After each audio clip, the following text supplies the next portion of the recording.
Break બાદ આગળ વાત કરીએ પોતાની રિલીઝ થઈ રહેલી ફિલ્મનું પ્રમોશન કરવા નીકળેલી શાહરૂખ ખાનની એક્સપ્રેસના કારણે એક વ્યક્તિનું મોત થઈ ગયું છે.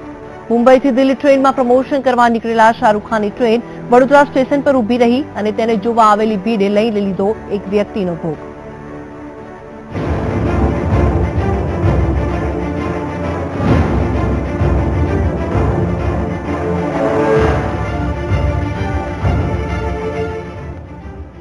રઈસના પ્રમોશન માટે શાહરૂખ ખાન ટ્રેનથી વડોદરા પહોંચ્યો હતો અને તેને જોવા આવેલી ભીડ બેકાબુ બની ગઈ હતી. ભીડને શાંત કરવા માટે પોલીસ તરફથી લાઠીચાર્જ કરવામાં આવ્યો, જેમાં એક સામાજિક કાર્યકર્તા અને પૂર્વ કાઉન્સિલર ફહીદ ખાનનું મોત થયું છે. તો આ ઘટના સમયે એક પોલીસ જવાન સહિત લોકો ઇજાગ્રસ્ત થયા છે. જો કે આ ઘટના પર શાહરૂખ ખાને દુઃખ વ્યક્ત કર્યું છે. ફિલ્મ રઈસના પ્રમોશન માટે શાહરૂખ ખાને તદ્દન નવો ફંડા અપનાવ્યો છે. શાહરૂખે ફિલ્મના પ્રમોશન માટે અગસ્ત ક્રાંતિ ટ્રેન મારફતે મુંબઈ સેન્ટ્રલથી દિલ્હી જવાનું પસંદ કરી ટ્રેન જે સ્ટેશન પર ઊભી રહે તે સ્ટેશન પર ફિલ્મનું પ્રમોશન કર્યું હતું. શાહરૂખની સાથે ફિલ્મના અન્ય કલાકારો તથા રઈસ ફિલ્મના ડાયરેક્ટર પણ આ જ ટ્રેનમાં દિલ્હી ગયા હતા.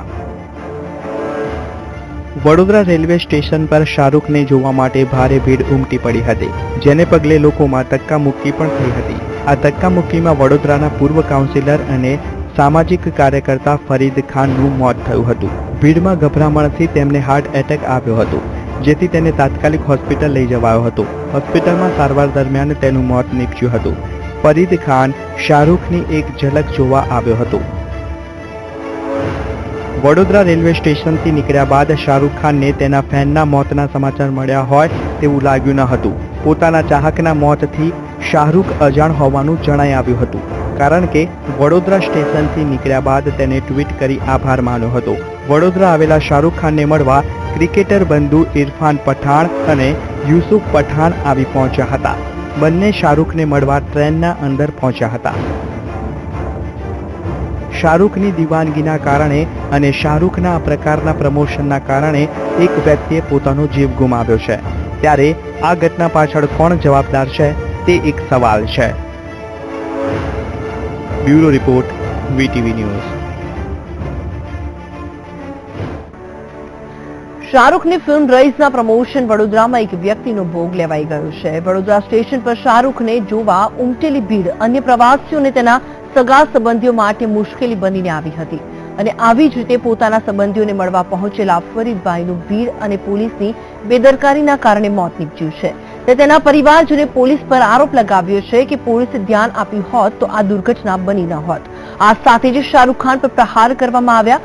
ફરીદભાઈ હબીબભાઈ શેરાની સમાજવાદી પાર્ટીના લઘુમતી મોરચાના ગુજરાત પ્રદેશ અધ્યક્ષ હતા. તેઓ 2001માં વોર્ડ નંબર 8માંથી કોંગ્રેસ માટે મહાનગરપાલિકાની ચૂંટણી લડ્યા હતા અને આ ચૂંટણીમાં તેમને હારનો સામનો કરવો પડ્યો હતો અને તેઓ 2005માં સમાજવાદી પાર્ટીમાં જોડાયા હતા.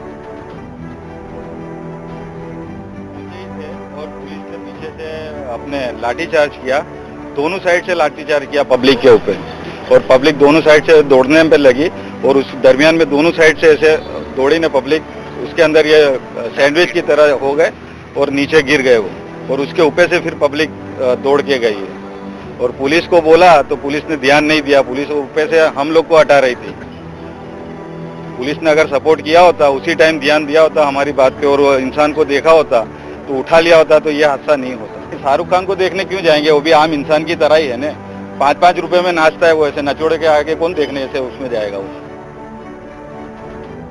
ફિલ્મ રઈસના પ્રમોશન માટે મુંબઈથી દિલ્હીની સફર ટ્રેન કરી રહેલા શાહરૂખ ખાનને જોવા માટે દરેક સ્ટેશન પર ફેન્સની ભીડ જામી હતી. વડોદરામાં પણ શાહરૂખની એક ઝલક જોવા માટે ફેન્સ મોટી સંખ્યામાં પહોંચ્યા હતા. જોકે ભીડને કાબૂમાં લેવા માટે પોલીસે લાઠીચાર્જ કર્યો હતો. તેના પછી જે અફડાતફડી ફેલાઈ તેમાં ફરીદ ખાન નામના વ્યક્તિનું મોત થઈ ગયું હતું. શાહરૂખને જ્યારે ફરીદ ખાનનું મોત થયું હોવાની જાણ થઈ તો તેને દુઃખ વ્યક્ત કર્યું હતું. આ ઘટના ખૂબ જ દુઃખદ છે. જેનું મોત થયું છે તે અમારા સહયોગીના સંબંધી છે. તેમનું મોત હાર્ટ એટેકના કારણે થયું છે અને તેઓ જ્યારે ત્યાંથી પસાર થઈ ગયા હતા તેના પછી આ ઘટના બની હતી.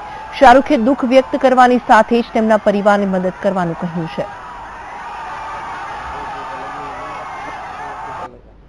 मर्जी के आगे कोई कुछ कर नहीं सकता, लेकिन बहुत दुख था क्योंकि हमारी अपनी टीम साथ में चल रहे थे. हम एक खुशी से और आप लोग सब इतना हंसते खेलते हमसे भूल जा रहे थे, तो ऐसा एक हो जाना बहुत ही दुखद बात है। और ऐसे ही उम्मीद कर सकते हैं कि उनकी आत्मा को शांति मिले, उनकी फैमिली जो है वो ठीक ठाक रहे, क्योंकि मदर भी साथ में थी। आई थिंक हमको फिर रतलाम रुकना पड़ा और वहाँ से वापस बड़ौदा भी गए उनकी सारी फैमिली।